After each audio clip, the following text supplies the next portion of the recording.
अस्सलाम वालेकुम प्यारे बच्चों। तो आज हम यहाँ पर ईवीएस तीसरी जमात का सबक नंबर 13 और इसको यहाँ पर हम क्या करेंगे, पेन ले लेंगे।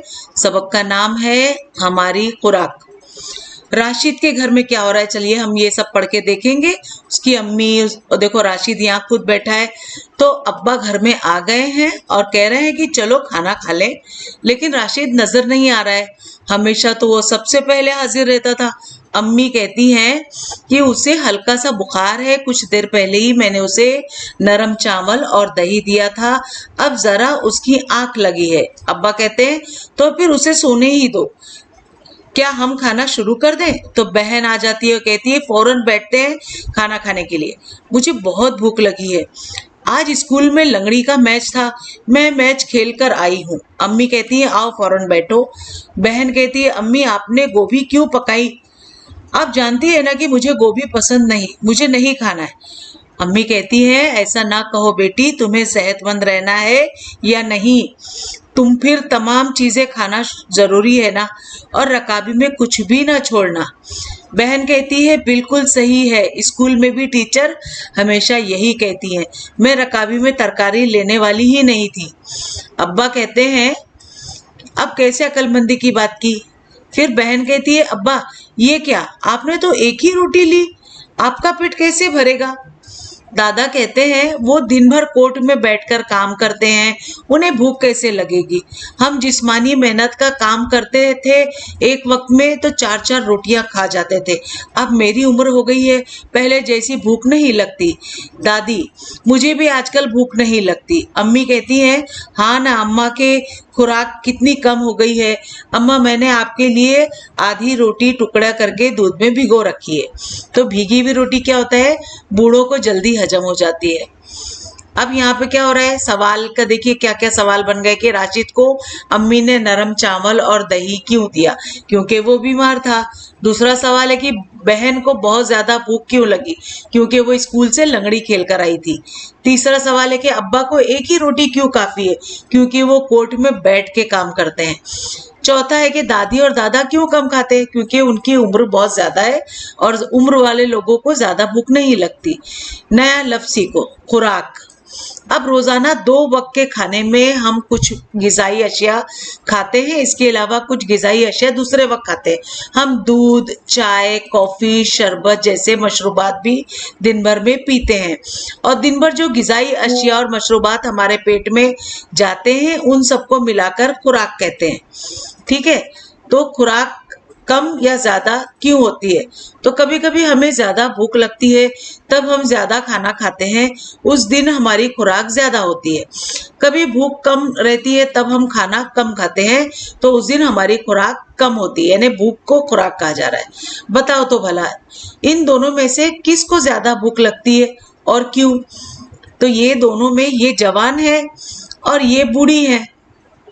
बूढ़ों को खाना वाना जो है ना वो कम लगता है, इसलिए देखो इनकी प्लेट में खाना कम है, और ये बहुत काम करती हैं घर भर, और ये जवान भी है इसलिए इनको खुराक ज्यादा है। अब जवान है इसलिए इनकी खुराक ज्यादा है, इसके बरखिलाफ दादी बूढ़ी है इसलिए उन्हें भूख कम लगती है, उनकी खुराक कम है। ठीक है, अब कुछ काम करते वक्त जिस्म की हरकत बहुत ज्यादा और तेज होती है, जिस्म को काफी मेहनत करनी पड़ती है, ऐसे काम जिस्मानी काम कहलाते हैं, और जिस्मानी काम करने से खूब भूख लगती है। देखो ये लोग इतना वजन उठा उठा के जब इधर से उधर जाएंगे तो इनको खुराक खाना यानी ज्यादा लगेगा ना, और एक ही जगह पे बैठे हुए काम दिन भर भी करेगा वो इंसान को भूख कम लगेगी। कुछ काम एक जगह बैठकर किए जाते हैं और करते हुए जिस्म को ज्यादा मेहनत नहीं करनी पड़ती, ऐसे कामों को बैठकर करने वाले काम कहते हैं। बैठकर काम करने वालों की भूख कम होती है। अब देखो यहाँ बैठकर करने वाले और जिस्मानी मेहनत करने, अब जिस्मानी काम करने वालों की खुराक ज्यादा होती है, उनको ज्यादा ग़िज़ा की जरूरत होती है। क्या तुम्हें मालूम है, पानी भरना, कपड़े धोना, घर की झाड़ फूक करना जिस्मानी काम है। ये काम करने वालों को ज्यादा भूख लगती है, और ऐसे काम करने वाला मर्द हो या औरत, उनको मुनासिब मकदार में ग़िज़ा मिलना जरूरी है। क्या तुम्हें मालूम है, नशोनुमा के दौरान जिस्म के बढ़ने की रफ्तार तेज होती है, इसलिए लड़के और लड़कियों को काफी मिकदार में ग़िज़ा मिलना चाहिए। जब अच्छा खान पान भी होता है ना, तो वो बच्चों की जो बदन होता है ना, वो लंबा चौड़ा हो जाता है। तो यहाँ पर सवाल है कि बताओ तो भला, क्या एक ही दिन जमात के हर तालिब इल्म को घर कद्दू हुई का सालन बनेगा? नहीं। दूसरा है कि रोजाना वही खाना बनेगा तो क्या तुम्हें पसंद आएगा? नहीं। आम हमें साल भर क्यों नहीं मिल सकते? ये देखिए 3 सवाल है, तो चलिए पढ़ के देखेंगे कि ग़िज़ाई अशिया में तनों यानी कितनी वेराइटीज हैं। भूख के मुताबिक हमको क्या ज्यादा खाना खाते हैं, इससे मालूम होता है कि खुराक कम हो या ज्यादा होती है। ये हुई खुराक के बारे में एक मालूमात। हम कौन सी ग़िज़ाई अशिया खाते हैं, इसके बारे में मालूमात हासिल करना भी जरूरी है, तभी खुराक के बारे में मालूमात पूरी होगी। अब मुख्तलिफ लोगों की खुराक में मुख्तलिफ ग़िज़ाई अशिया होती है, इसकी क्या वजूहात हो सकती है? एक घर में रोज एक ही खाना बनाया गया तो वही खाना रोजाना खाना पड़ेगा। ये खाना बेजारगी पैदा करेगा, लेकिन इसके लिए खाना बदल बदल कर पकाते हैं। जहाँ चावल ज्यादा पैदा होता है, वहां के लोगों के खाने में चावल ज्यादा होता है।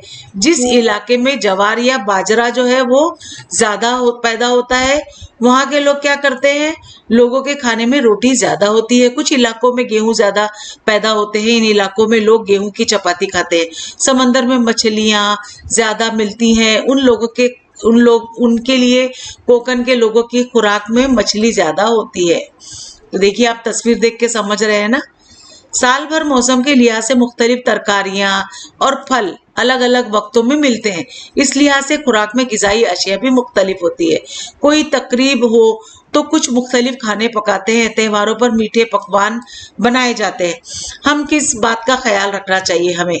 तो अच्छी सेहत के लिए खुराक का ख्याल रखना पड़ता है, इसलिए घर में बनाई हुई सब ग़िज़ाएं खाना चाहिए। जो पकवान पसंद ना हो वो ना खाएं, ऐसा नहीं करना चाहिए। अब अकवा निकले हुए बीज की उसल और पत्ते वाली सब्जियां ग़िज़ा में अक्सर मौजूद होना चाहिए। कभी कभी ग़िज़ा में दही या छाछ भी शामिल कर लेना चाहिए। अब अखबार या टीवी पर जो ठंडे मशरूबात के बारे में इश्तिहारात होते हैं, कई ग़िज़ाई अशिया के भी इश्तिहारात होते हैं, लेकिन दिल चाहता है कि ये अशिया खरीदे। ये अशिया मज़ेदार होती हैं, खूबसूरत पैकिंग में मिलती है, लेकिन वो सेहत के लिए अच्छी हो ये जरूरी नहीं। इसके अलावा वो बहुत महंगी भी होती है। हमने क्या सीखा? पहले हमने सीखा कि दिन भर जो खाने और पीने की अशिया पेट में जाती हैं, उन सबको मिलाकर खुराक कहते हैं। दूसरा सवाल है कि उम्र, मेहनत और सेहत खुराक में फर्क की वजूहात है। जो उम्र होती है वो मेहनत और सेहत की खुराक को फर्क बताती है।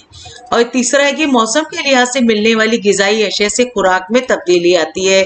चौथा है कि मुख्तलिफ इलाकों में आसानी से मिलने वाली ग़िज़ाई अशिया मुख्तलिफ होती है, इसलिए लोगों की खुराक में फर्क नजर आता है। चौथा और पांचवा है कि खुराक में मुख्तलिफ अशिया को शामिल करने से जिस्म की ग़िज़ाई ज़रूरतें पूरी होती हैं। और सातवां है कि इश्तिहारात में नजर आने वाली खूबसूरत और मज़ेदार अशिया सेहत के लिए फ़ायदेमंद ही हो ऐसा नहीं है। उसे हमेशा जहन में रखें, सेहतमंद रहने के लिए अपनी ग़िज़ा का ख्याल रखें। अब बच्चों, यहाँ पर मश्क है। सबक हमारा पूरा पढ़ के हो गया। मैं उम्मीद करती हूँ आपको अच्छा लगा होगा और समझ में आ गया होगा। तो चलिए अभी हम सवाल जवाब को भी पूरा कर लेते हैं। तो यहाँ पर हमारा जो सबक है वो चालू हो रहा है, तो इसको हम क्या करेंगे, सवाल की पेज पे हम चले गए हैं। यहाँ पर ये हमारा तीसरा जो है ये, तो मैं यहाँ पे थोड़ा सा पेन ले लेती हूँ, पेन ले लूंगी और आपको अंडरलाइन करके बताऊंगी, तो किस तरह से आप भी नोटबुक ले लीजिए। ये सबक नंबर 13 है। ये तीसरी जमात का माहौल का मुताला है, यानी EVS और हमारी खुराक, ये सबक का नाम है। तो पहला है यहाँ पे अलीफ में सवाल, क्या करेंगे भला? स्कूल छूटने के बाद कबड्डी की प्रैक्टिस के लिए रुकना होता है, तब थकन महसूस होती है। ठीक है, तो थकन जब महसूस होती है तो क्या होता है, किसी चीज में दिल नहीं लगता, लेकिन रुकना तो पड़ेगा। तो जवाब है कि जब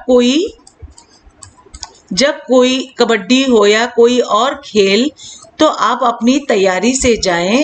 टाइम पर खाना, पानी, टोपी, रुमाल वगैरह का इस्तेमाल करें। वक्त पर क्या होता है, दोस्तों से बात करें और आपके ही उम्र के दूसरे बच्चों के साथ खेल की प्रैक्टिस करना आपको अच्छा लगेगा। तो ये इसके जवाब है। दूसरा बे में सवाल है कि आओ दिमाग पर जोर दे, नीचे दी हुई फहरिस्त से जिस्मानी काम और बैठकर करने वाले काम की दर्जाबंदी करिए।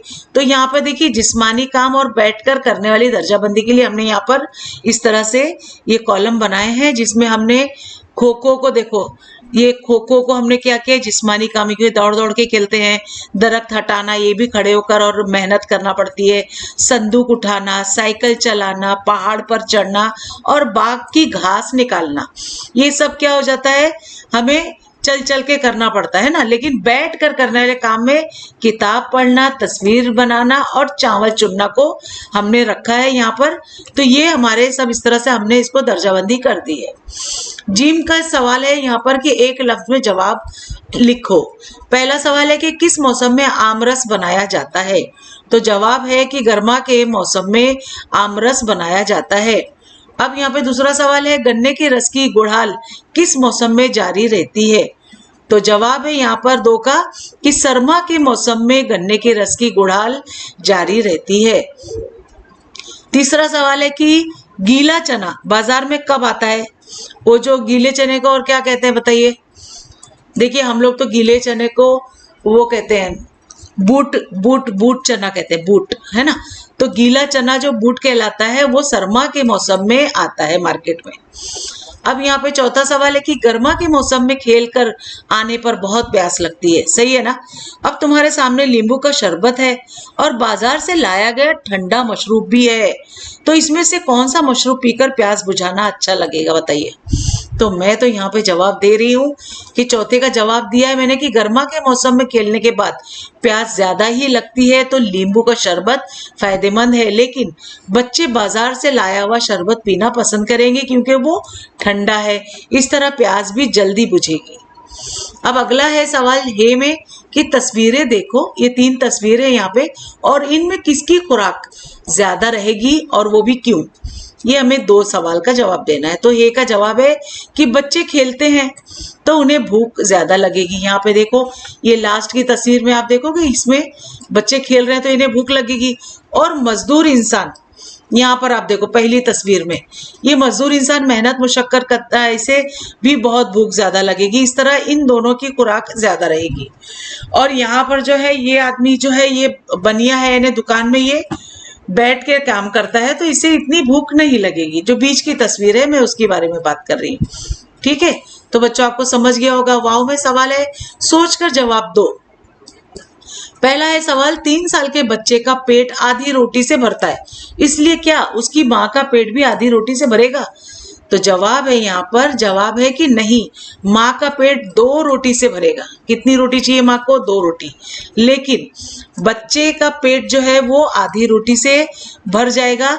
ये फर्क उम्र के हिसाब से और लगाया जा सकता है, ठीक है। जैसी जैसी उम्र होती है ना वैसा वैसा खुराक भी बढ़ती है।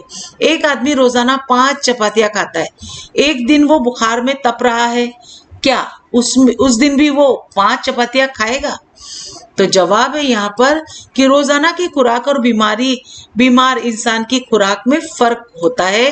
खासकर जब किसी को बुखार हो तब हल्का खाना खाया जाता है, जैसे खिचड़ी है या चावल और दही वगैरह, है ना। तो अगला सवाल है तीसरा कि हर आदमी की खुराक मुख्तलिफ होती है, इसकी कौन कौन सी वजूहात हैं। हर आदमी की खुराक मुख्तलिफ होती है। तीसरा जवाब है कि हर इंसान की खुराक उसकी उम्र और उसकी मेहनत पर मुनहसर होता है। जैसे बच्चे खेलते कूदते हैं, फुर्तीले होते हैं, उन्हें भूख जल्दी लगती है, और बुजुर्गों को कम भूख लगती है क्योंकि मजदूर और मजदूरों की खुराक क्या हो जाता है, ज्यादा होती है। इसी तरह बैठकर काम करने वालों को कम भूख लगती है। अब यहाँ पर आखिरी यहाँ पे चौथा सवाल है कि अम्मी को दादी के लिए रोटी क्यों भिगो कर रखना पड़ा। तो जवाब है कि अम्मी को दादी के लिए रोटी भिगो कर रखना पड़ती है क्योंकि भीगी रोटी बुजुर्गों को जल्दी हजम हो जाती है। अब आखिरी यहाँ 5वां सवाल है कि अम्मी ने बेटी से ये क्यों कहा कि रकाबी में कुछ भी ना छोड़ो। तो जवाब है यहाँ पर कि खाना छोड़ना एक या फेंकना बुरी आदत है, इसलिए अम्मी ने प्लेट में खाना ना छोड़ने की हिदायत दी है। अब जाल में सवाल है कि मालूमात हासिल करो। मूंग, मटकी, वाल, चौलाई में अकवा निकलने के अमल किस तरह होता है? लिखो और हम जमातों को सुनाओ। ठीक है, तो जवाब है कि मूंग, मटकी, वाल और चौलाई में अकवे निकलने के लिए उन अनाजों को 6 से 8 घंटे या रात भर के लिए भिगोया जाता है। फिर कॉटन के यानी सूती कपड़े में बांध कर रात भर सूखी जगह पर रख दिया जाता है। इस तरह से अनाज में अकवे निकलते हैं।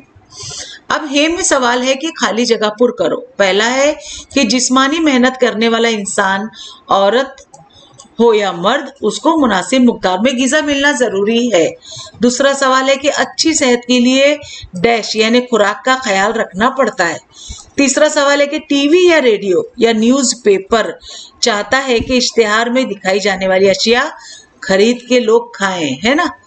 अब यहाँ पे सरगर्मी है बच्चों आपके लिए कि सरमा के मौसम में किसी बड़े के साथ सब्जी मंडी जाओ, सब्जी खरीदने के लिए जाओ और वहाँ के जो कौन कौन सी तरकारी या फल हैं देखो और दिए हुए खाने में उनके नाम लिखो। जैसे यहाँ पे तरकारी का नाम मैंने लिखा है कच्चा आम और फल में लिखा है मैंने आम।